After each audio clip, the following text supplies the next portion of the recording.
Welcome to another exciting episode of the Andre The Beast Crayton Show. You see those guns in the background. We're going to go all the way to Colorado, and we're going to talk about some wrestling. I know we all grew up with our favorite wrestlers and stuff. I think my favorite wrestler, I'm going to show my age a little bit. I like Ted DiBiase. I love the $1 Million Man for some reason. It was just like the working man type. Then I also like Sid Vicious. I liked, I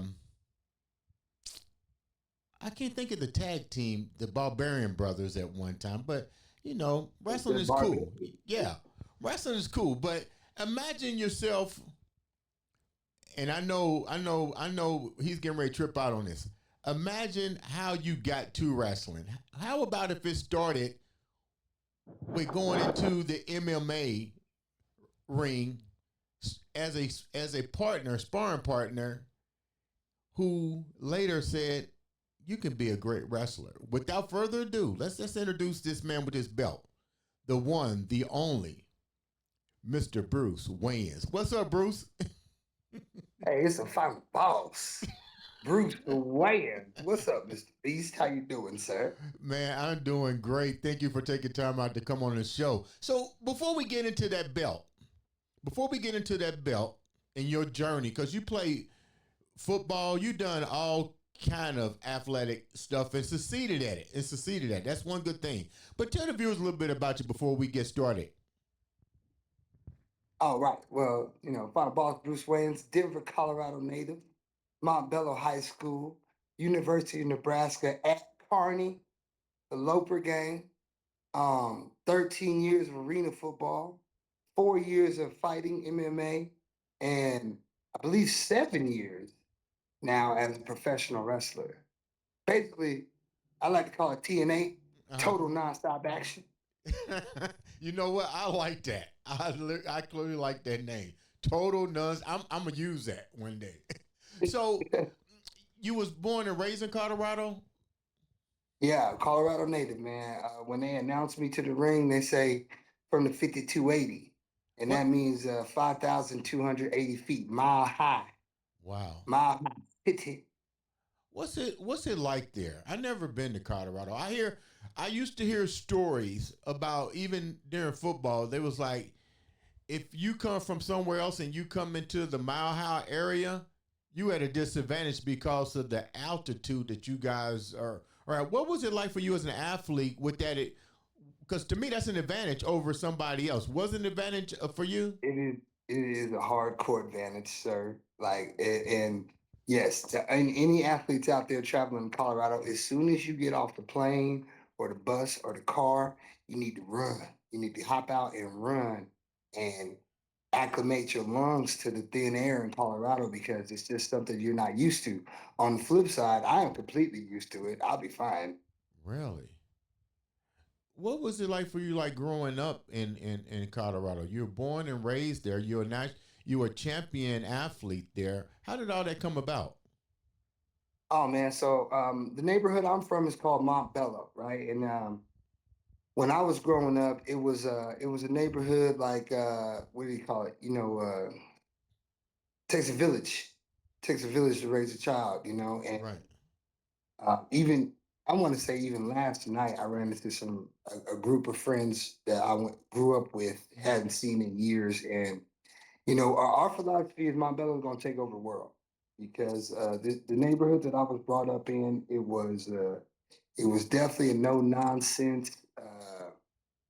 It had a reputation for being Mont Ghetto, as they call it around here. But for most of us that have traveled, that there is no such thing as a ghetto in Denver, Colorado. I was getting ready to say that. I've never seen anything. You know what else, Bruce? I've never heard of any gang violence, murders, outrageous murders, or anything related negative with black culture in Colorado. I could be wrong, No, But I've never No, heard of because anything negative about it. that's just a numbers game, man. Because the term minority, Right. it refers to the 12%, man. That's us, Right. the brown.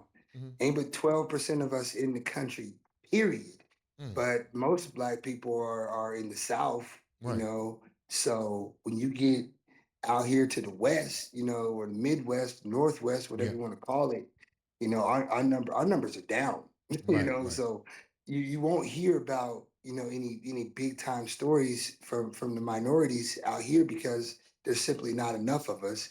Mm-hmm. At the flip side, the the majority, as I like to call them, Right. the majority causes all those problems out here. The majority does all the shootings in Colorado. So Really. yeah, I mean, I talked about it yesterday actually, where I said, how if you go to Manual High School out here or any of the other, like the black high schools out here, they got metal detectors to get into to the school to get into the basketball games. Mm-hmm. They don't have that at the rich schools. They don't have that at the Columbine. Right. Right. Right. You Right. know, it Right. should. Let me ask you a question. What was the disadvantages for you growing up there? I don't see any bad things, but were there disadvantages because the numbers aren't big? You, Well, see, my neighborhood was predominantly black when I was growing up. Now it's predominantly Latino. Now wow. that I moved back, but the disadvantages of growing up here, they're few and far between because, as an athlete, my body's stronger. Mm-hmm. My lungs are of a higher capacity. Um, uh, just the location in general. Mm-hmm. Denver International Airport's been here, I don't know, for at least 20, 30 years now. And it's a hub. So like I have access to the whole country from here. The disadvantage of living in Colorado is uh, people always ask you, are there black people in Colorado? Some. There's some. There's me. There's me. There's Alan. Atiba, my tag team partner, Atiba, Yeah. Marlon. Yeah. Uh, yeah, but uh, I want to say, as far as the local population goes, Denver. I tell people there's a lot better places in Denver. There's a few better places than Denver. There's San Diego and Miami. Right. Right. There's some real cool places out there, but there's a Right. lot worse. Right. You could Right. do a lot worse than Denver, Colorado. Now, did you grow up in a household with both your parents, a strong family bond? I grew up with my mom, but my dad was around. My dad was a pastor. Mm-hmm. My mom's a nurse. Right. They got divorced when I was about 4 years old, but I always had both parents available to me. Okay. My older brother, I have two older brothers in Kansas City, Marcus and Andre. Shout out to Marcus and Andre. I remember they told me something good. They said, man, you had a lot more daddy than we ever did because my dad married my mom, and so and actually my brothers were with us at the time, and we were all together. But then my dad stayed here to kind of help raise me, Right. whereas my brothers they got like a younger version of my dad, prior to preaching. You know Okay. what I mean? So They got the their wild side. experience They with got the him was a wild lot side. different from mine. They probably got the wild side when you're young. Oh yeah, they got the where he used to work at. He used to work for the railroad. Oh. Up with Rolling Stone. Yeah, they got what I call the wild side. So Right. your journey into sports started about what age? When did you start to really get involved in sports? Oh, right away. Right away. I want to say around the same time, around 4 years old. Mm-hmm. I was already. My brothers were playing football. My oldest brother Andre also went to Montbello High School, and my older brother Marcus, he was a stud athlete himself. He was set to go to the NFL at 1.2. Mm-hmm. Um, and when I watched them, I just knew that like I was like, oh well, I'm gonna do that, but better, Right. because I'm younger, faster, stronger, Mm-hmm. and I have them to learn from. Did you learn from them? Did they give you assistance in shaping who you are today? You know what? They inadvertently they did because me and my older brothers, we have a large age gap. So I want to say they're both, I think they're both between like 13 and 16 years older than me. Right. So when they were in high school, I was a kid. Okay. But by the time I got to college, I linked back up with them as an adult when I was 21. Mm-hmm. And it was crazy that we had lived very, very similar lives without direct communication. We just there was something about us like, and we all looked the same, we talked the same. Actually, they talk like they're from Kansas City, so I can't say I talk like them. But yeah, it was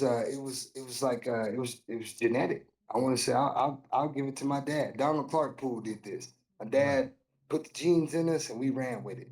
Ain't nothing wrong with that. So you wind up getting an offer to go uh, to college.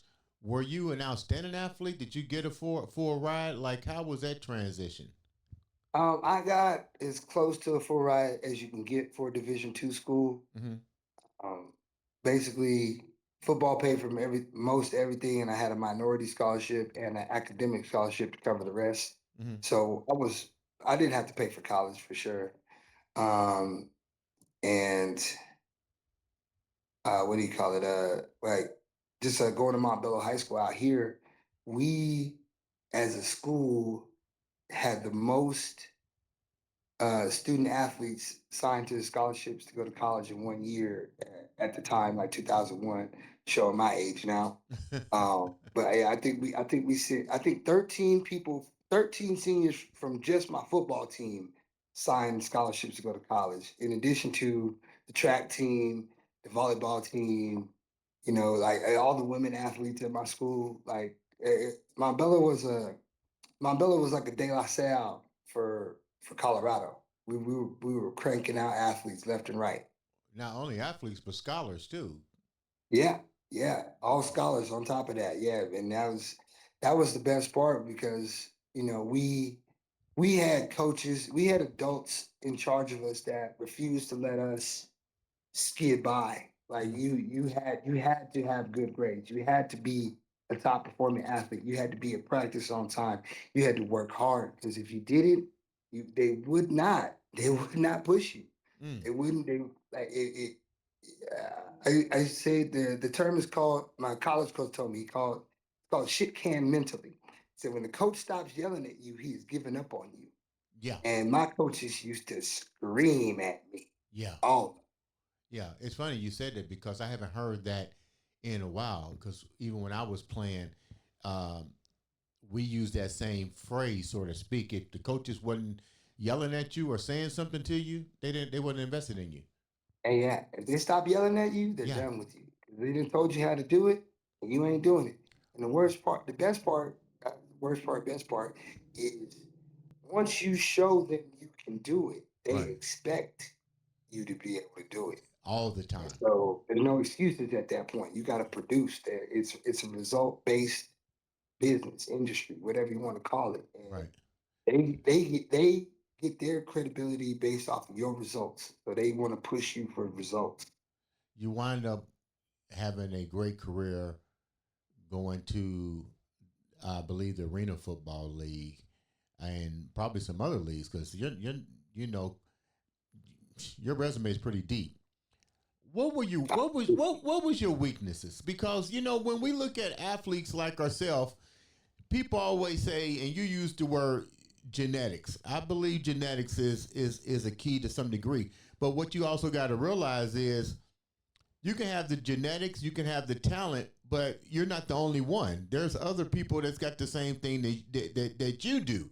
So Yes, sir. you know what I'm talking about as an athlete. People say, "Oh, well, you're an There's, athlete. This was an easy transition." No, it wasn't an easy transition. So what were some no, of the there's obstacles? other beasts out there. Yeah, yeah, you got it right. There's other beasts. There's other beasts out there, and those other beasts they might be genetically more gifted than you. They might have more experience than you. They might have, their dad might be the coach. They might have been at it longer than you. Right. But most importantly, it all is going to come down to hard work at the end of the day, and not even just hard work. So like what my when I was in middle school and high school, Mm-hmm. I would say my weakness My only weakness would be like mental toughness. And luckily, my dad got a hold of me right away because I used to run. You got to run around the park in Little League Yeah. football. I used to be last, and my dad came to practice one day, and he saw me in the back. And practice was over. He said, "Tell the coach, don't worry about it. I'll take care of him." Next What? day, he had me at the park, boy, running, and all he told me was, he said, "You just don't think you can keep going, but you'll be all right. So Yeah. keep going." And he made me. He made me keep going. He was right behind me, pushing me, and eventually I got that second win, Right. and I felt it, and I thought, "Oh, okay, okay, I can do this. I can do this." And then when I got to college, my coach, his name was Daryl Morris, he used to preach mental toughness. Mm-hmm. And the idea behind it was very simple, was number one, you need to be you need to do the do right rule. Be where you're supposed to be, when you're supposed to be there, doing what you're supposed to be doing. And the second thing was, like, if I'm asking you to do it, you can do it. Mm. Don't stop and ask me, are you sure? Right. If I told you to do it, Do it. I'm trusting in you that you know how to do it and that you're capable of doing it. Mm-hmm. And you're going to perform at the level that I expect, Mm. because I wouldn't even bother me asking you if you couldn't do it. I think the biggest thing that I remember was our coach, Coach Hugh Hicks, said he played with Kansas City, and I believe the Cowboys. I know he played with Kansas City, and he Mhm. told me, I said I can't, and he said, I want you to do me a favor. I want you to go home and find it. Tell me what that means in the dictionary. I came back and said I can't find it. He said they'll never use it. Yeah, yeah. And you know Hey, that what? was good. You know what, Bruce? And to this day, I don't use that word. I don't use that word. But I don't use that word either, sir. but let's go There's back. no can't. Let's go back a minute. I, Let's go back a minute. You mentioned something that I thought was really profound. You had coaches on the field, but I like what you mm, said with this phrase. The coach saw your dad or something like that, and your dad said, "I handle that," and yeah, it changed your whole trajectory. How yeah. many? How many? How did that really impact you? Because we see a lot of men of color, just men in general. We won't say color, just men in general.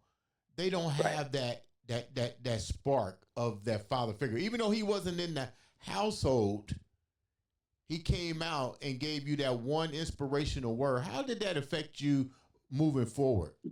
It was an eye opener. So how it affected me was, prior to him doing that, I thought I thought I was supposed to be in the back because I was the big guy. I thought that I couldn't sustain, running and cardio and stuff like that because, I was tired, or my legs were weak, or I was sore or anything like that. Mm-hmm. And what he did was he opened my eyes to, oh, you can do whatever you want to do, but that desire, if you don't have that, if you don't have that desire to be successful at whatever it is you're doing, Mm-hmm. you yourself are the reason why you're not successful, because your mental state is that of, I don't think I can do it. Mm-hmm. That's what my dad gave me. He gave me that clarity that, oh, I can do anything.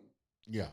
I, my dad basically taught me in that one day at the park, at Falcon Park out here. He taught me that I'm a beast.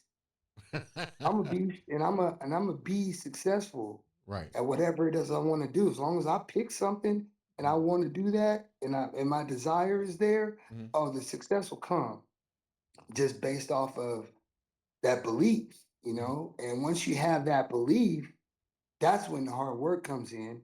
But that's when you find out that, is it work, Right. or is it, yeah, or is it, is it means to accomplish the goal? Right. And I think a lot of people get confused with that phrase. You know, I hear a lot of people say, "Man, you work a lot." I don't call it work. It's a mission to go, like you said, Yeah, to the next like that. step. You know what I mean? So it's not Yeah, work. Work is doing, to me, you know what work is, Bruce? Work is repeating the same bullshit and not going anywhere. Yeah, You know what I'm saying? So let's move yeah. forward with your career. You wind up playing a little bit of professional football. How did that opportunity happen? And take me down that career with you. Oh man, it's a terrible story. I'd love to share it with you. All Love to right, this hear what it. happened. I late my senior year of high school or senior year of college, right? Yeah. Just won the Rocky Mountain Athletic Conference Championship, Division II championship, and I get a call from a coach in Charleston, South Carolina, and he's like, "Man, I need you to come down here, play on my team, on my arena team. It's a startup team. It's called the Charleston Sand Sharks." And I'm gonna get you a car, got a house for you to live in, uh, you know, $400 a game. Plus, I get you a side job. All you got to do is work out and play football. I'm like, Wow. what's the catch? And he said, I need you down here next month. Right at the time, I got baby on the way, Wow. like my only child, Okay. baby on the way, senior year of high school, senior year of college, and I leave school early to go to Charleston. Let I have not got my bachelor's degree yet. I'm gonna get that probably by the end of this year. Okay. But I leave school early. I get down to Charleston. The first night I'm in Charleston, this guy gets murdered in front of my hotel room. What? I wake up to 12 police cars outside.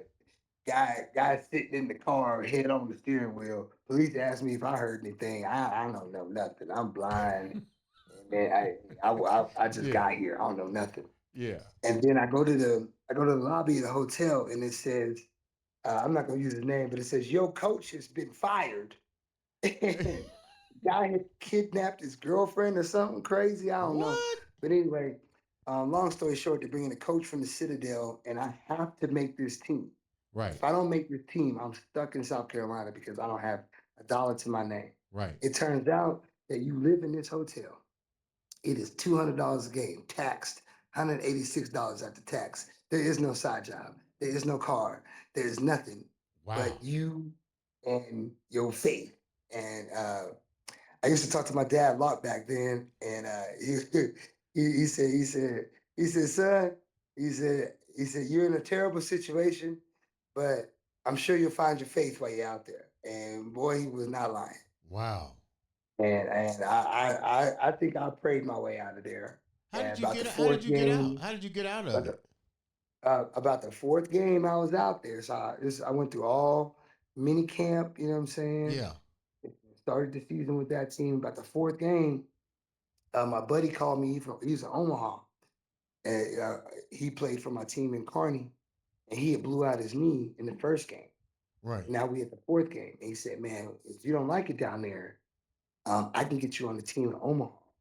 And so I had a weekend that went like this. On Thursday, I was on the bus in South Carolina. We went to Greensville, Greensboro, played the team out there. Sunday, I'm on a plane. Monday, I'm back in Denver. Tuesday, I'm in the car. Wednesday, I'm in Omaha. Thursday, I'm on the bus with Omaha, going to North Dakota. And that Saturday, I played a game for the Omaha Beef. Wow. So in a 1 week span, I went from Charleston to Denver to Omaha to Sioux Falls, North Dakota. That's crazy. So Yeah, it was a wild time. let's go back a minute. So when you get there, the guy that's supposed to be your coach he got Fire, arrested? fire, gone. Holy crap. Yeah, that's what I said. But I was, I had everything I owned in that hotel room. Every item to my name, because I was a college kid. I didn't have a lot, and everything I owned, everything in my life was in that hotel room, and it was not the best of hotel rooms. I think I lived off the Waffle House for 4 months straight. That's all I could afford. Wow. That's crazy. I bet you was doing some praying. Man, let me tell you, and the Charleston boys out there, the locals, they did their best to take care of me, man, but they speak Geechee, so I can't even understand what they saying for the What's most Geechee? part. I don't even know what Geechee is. But I still don't know what it is. I just know that I can only talk to them like face to face. If I hear them over the phone, I can't understand a word. Just come talk to me face to face because I can't understand you. How much of an emotional you know you're in college. This guy sold you a pipe dream, and it's Right? funny. My dad probably would have told me the same thing. Hey, son, I'm pretty sure you'll figure it out. Yeah. You know what? To some people, they might say that's kind of harsh. Your dad should have helped you out, but hey, I remember my dad telling me one time. This is no lie, Bruce. I bought a Porsche 968, Okay. and the car had just came out, and I went to my dad for gas money, right? And he said, "How much you pay for that car?" And I told him. He said, "You can't afford gas." Right. And he was Not like, now. "This is what he did. He gave me $30, and he said, "This is your last $30 I'm ever give you, because if you can afford to buy that, you can afford to buy gas." From that moment on, it kind of like did what your dad did. It woke me up to Yeah. understand the value of money and a depreciable asset. You know what I Yeah. mean? My whole thing changed. So I get it. Other people would look at this story and say, well, your dad or your mom should have got you out of that situation. How hard was it for you to really ponder what had just happened to you? This was your dream right now. Yeah. And this You dude's in know, jail. I in when I was in the situation itself, um, I'll just be honest with you. Yeah, Only thing I knew was don't let off the gas. That's all I knew. All I knew was is I cannot for any reason afford to give up right now. Like right now would have been a prime time to quit. Be like, right, all right, this ain't it. Let me try to go back to school. Let me let me try to backtrack. And that thought never entered my mind. I just knew, I could not let off the gas. I said, if worst case scenario, hmm, if I did everything I could possibly do and I didn't make that team and I'm stuck in South Carolina, then so be it. But I wasn't going to rest. I wasn't going to rest on that. I wasn't going to rest until I had put that effort forward because I knew my situation. right, I knew I was screwed. I was up shit's creek. And I'm in a place I ain't never been. I don't know nobody. I don't have no friends. I don't have no family. right, There's nobody to call. There's no help coming. right, So it's all on me. And when I realized it was all on me, hey, I tell these people this all the time. If you want something done right, there is but one way to do it. right. And you got to do it yourself. How come you didn't And I call knew your at that How come time you I didn't call couldn't your look for brothers, help for Bruce? anybody else. Didn't mean to cut you off. Why didn't you call your brothers? Oh man, they be out, man, because Marcus and Andre are the older versions of me. So I called them and let them know the situation, Right. and they told me verbatim. They said you're gonna be all right. Don't worry about it. They said make the team and call me back. Matter of fact, when I made it to Omaha, Right. they came to the game. Like probably my third week in Omaha, they came up from Kansas City, came to the game. So now, And they came in and said, "Man, we knew you was gonna be all right. You look terrible, but we knew you was gonna be all right." look, is that what you Like want to hear? You look terrible. my oh yeah, man, my hair was growing out. It was looking bad.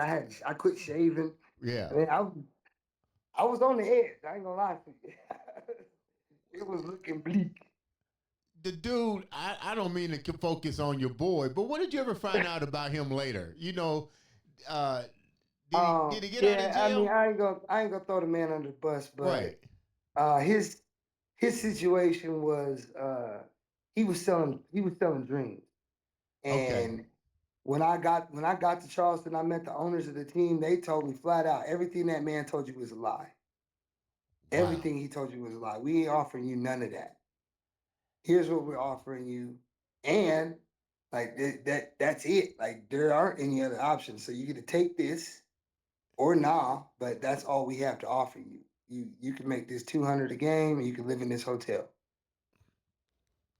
The tripped out part is this. Think about this. The universe has a way of doing something to make stuff right or wrong or to make you learn from what just happened. But just think of it like this, Bruce. What if he had not gotten locked up, where would he had to put you? You know what I'm saying? You ever thought about that? Like, what was his end game? Yeah, what you know what? That is a great question, Beast. Because what I never thought about that. What What if? would things have been? You know what? I ain't gonna lie to you. The reason why I've never thought about it is simply because like my mind doesn't do that. My mind doesn't think about, okay, if the scenario was different, what would things have been like then? Yeah, Versus I'm like I said, I'm on gas, so I'm always moving in. I'm always moving forward, right. always moving forward. So the thought of what if Coach So and So was there? Yeah. I never gave it a second thought, to be honest with you. Yeah, because that's Only kind of because that's kind of crazy because okay, this happens like really quick. I say I would probably estimate in real time within 24 hours, and man, he's I'm 22 years old when this yeah, happened. yeah. Like what was his end game with you there? Like that's something to Um, really think about. so what he had told me was he was from okay, yeah, I'll let people piece it together they want. He was from Hinckley High School out here in Denver. Okay, He told me he had kept tracking me from Montbello, Kearney to then, and he was like, "Man, you'd be the perfect center for my team.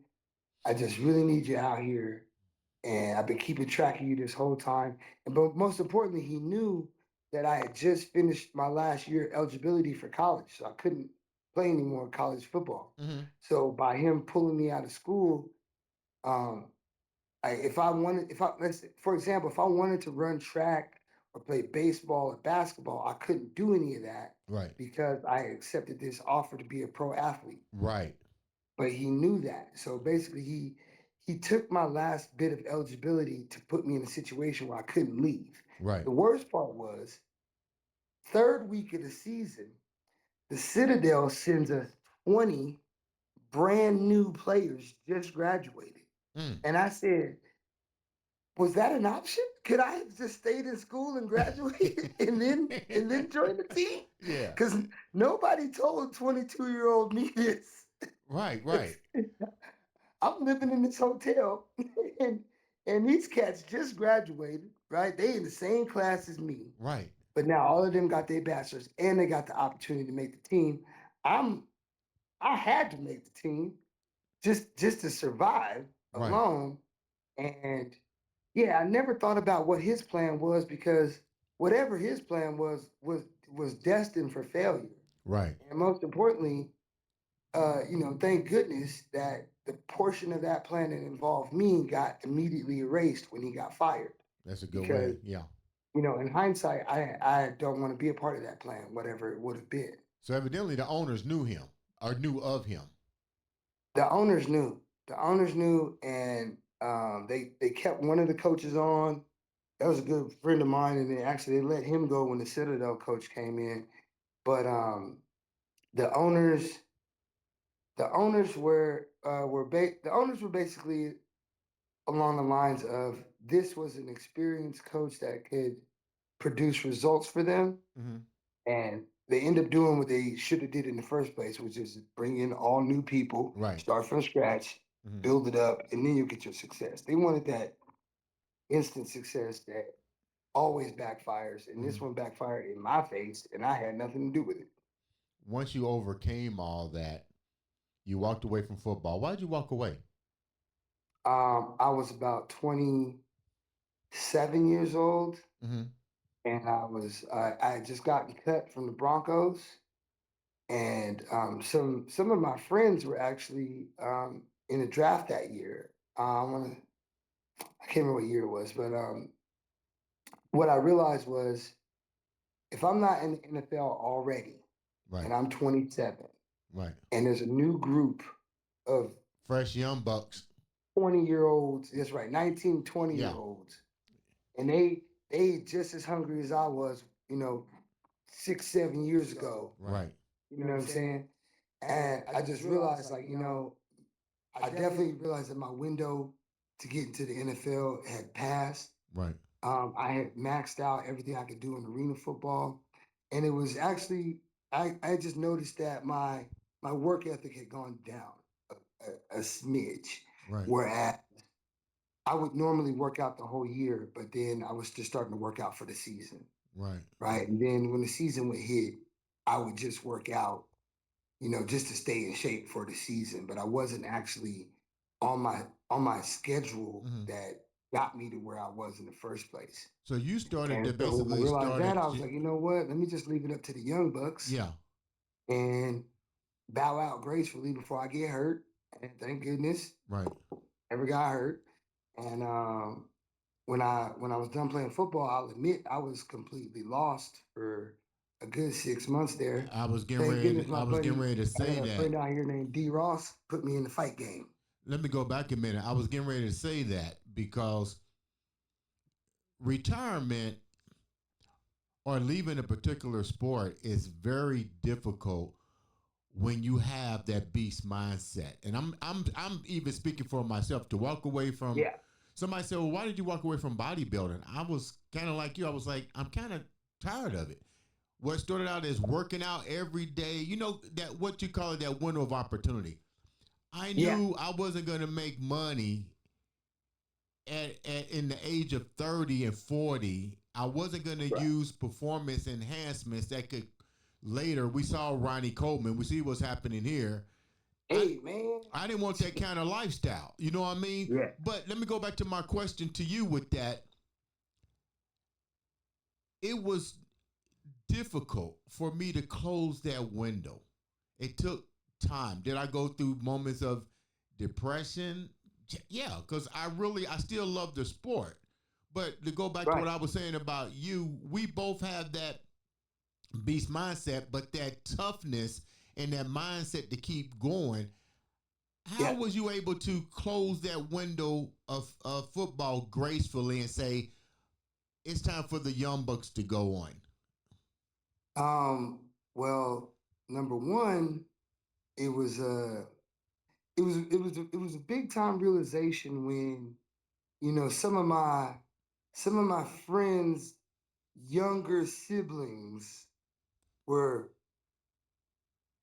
as big, if not bigger than me, Mm-hmm. and they were getting the opportunities that I was once allotted. You know what I mean? Right, And I'm like, man, I'm still in this game competing against what used to be kids to me. You know right. what I'm saying? Mm-hmm.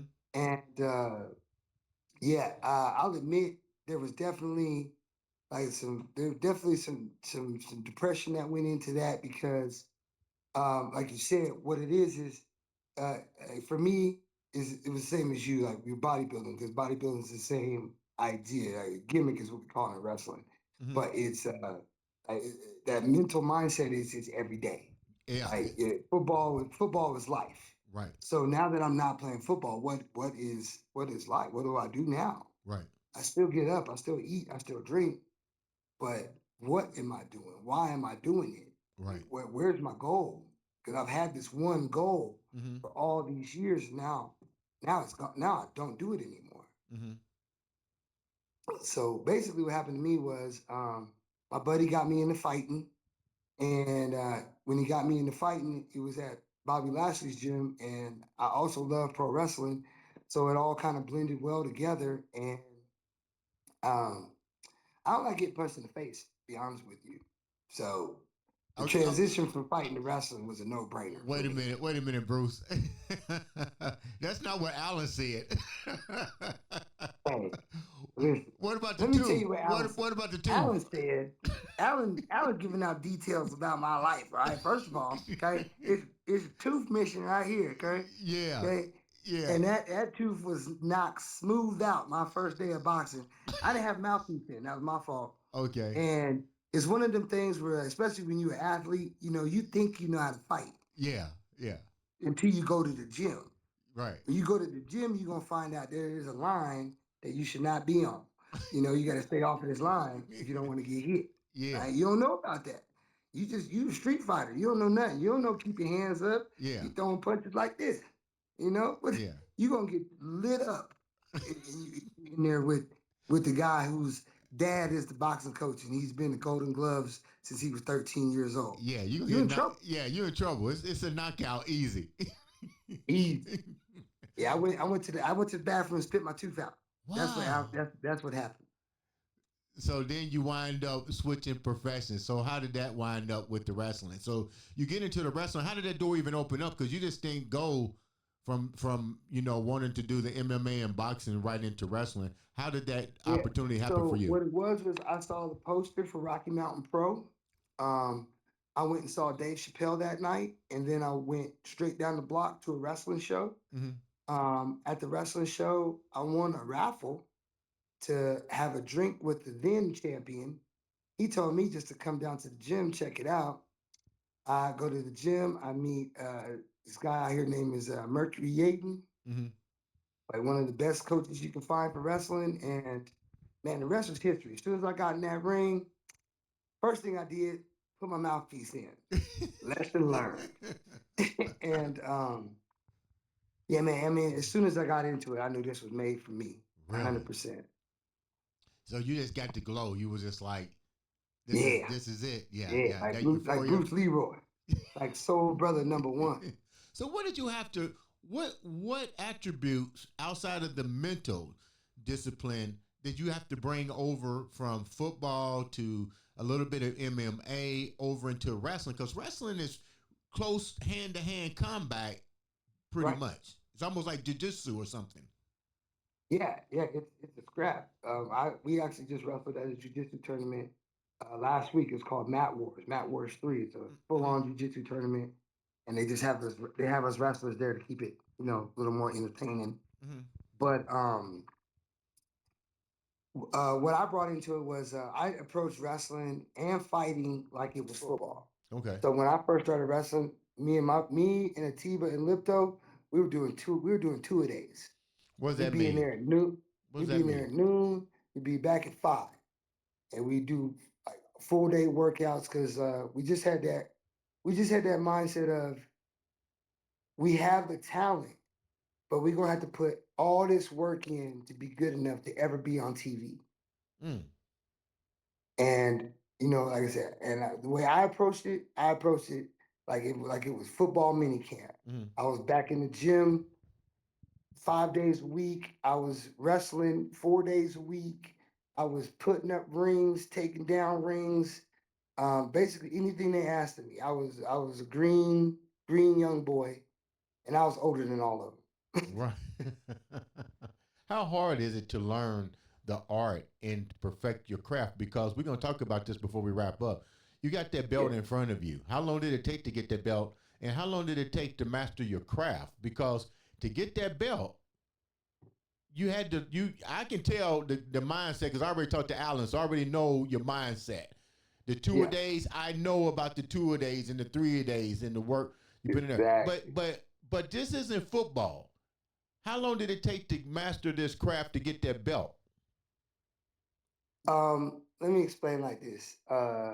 My rookie year of wrestling, um, I met this guy. His name was Severino Corrente, and he was really good. Really good. I thought he'd been wrestling for 10, maybe 12 years. Mm-hmm. And me and Atiba, my tag partner, we asked him one day, "Hey man, how long have you been doing this?" He said, "A year." And we both looked at each other like, "What? Like you're this good Mm-hmm. and you only been doing it for a year?" And he was like, "Man, either you bust your ass or you get your ass out of here." And Wow. bro, as soon as he said that, the light went off. Mm. And we stepped up, we right back on the gas, bro. We stepped on that gas full throttle. From April to October, we went from not having a match to being in the main event of the pay-per-view.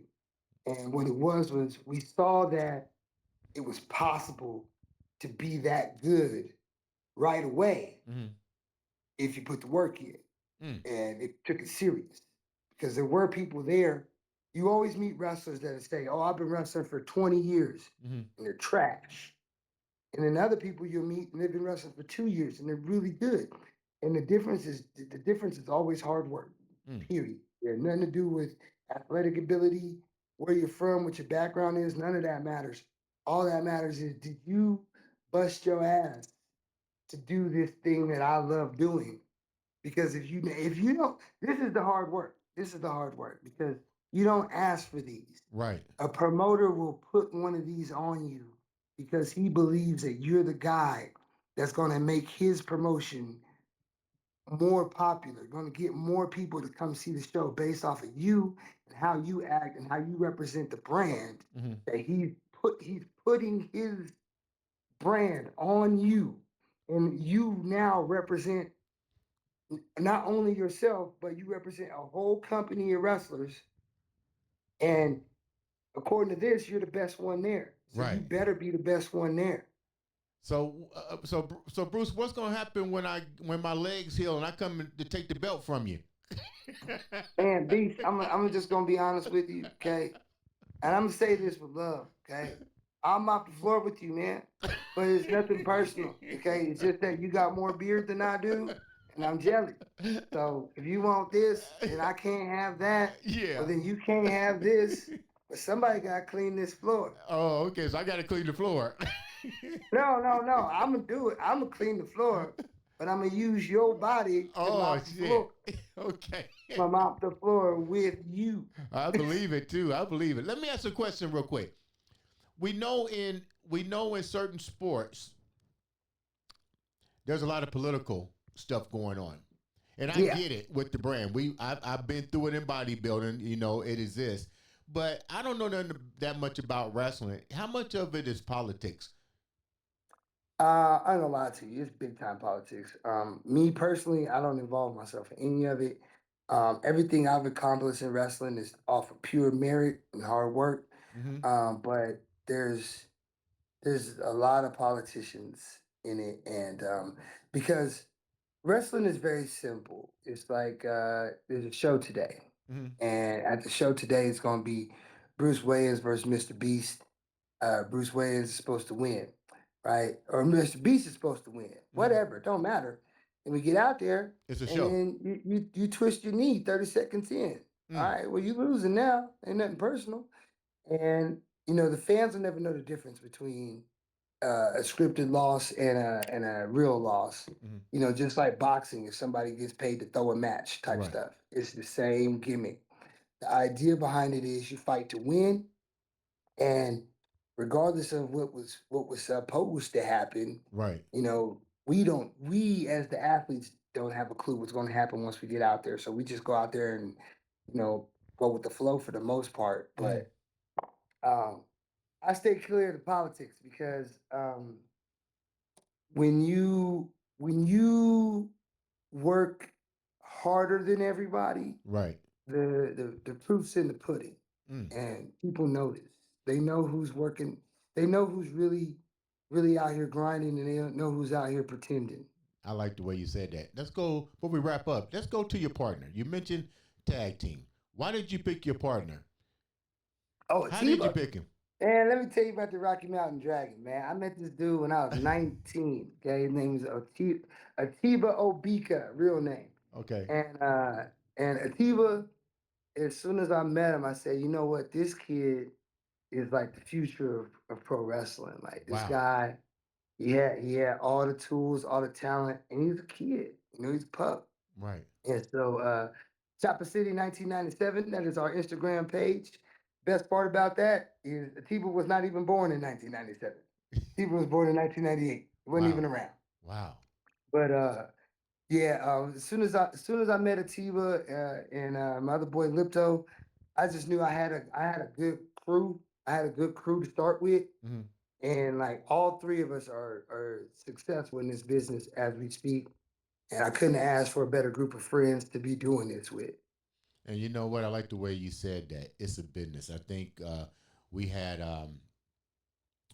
Marquise um, um, Alton on the show, and he said the same thing as it related to football. I say the same Yeah, thing as it relates to bodybuilding, basketball. At the end of the day, it's a business, and the owners are going to put the people that they believe in yeah, front of the camera and representing you. My hats off to you. Seriously, congratulations. The company found the person that can represent them. You're definitely doing a good job with it. You picked your followers. The tag team with. I'm proud of you. I think you're doing a great job out there. appreciate you, brother. Now, before we wrap up, we got to pick a date. We'll do that off camera. That I got to come there and wrestle you. But how can How can the Hey, viewers reach? yeah, come on, get some ice on your knees. Come on out here. How can the viewers reach out to you to follow you and guest appearances and whole 9 yards? How can they reach out to you? Oh man, check it out. All you need to do is you need to type in Bruce Wayans, Wayans. You can put it on your Google, put it on your Facebook, put it on Instagram, TikTok, X. Most importantly, you look up Rocky Mountain Pro. You look up CWC, Colorado Wrestling Connection, and you can go on YouTube right now and watch me beat up people if you want to. All right. When you look up Bruce Wayans, you're gonna see this face. You're gonna see these glasses. You're gonna see these guns. Oh shit! And you're gonna see Funk Boss on Mr. Beast podcast.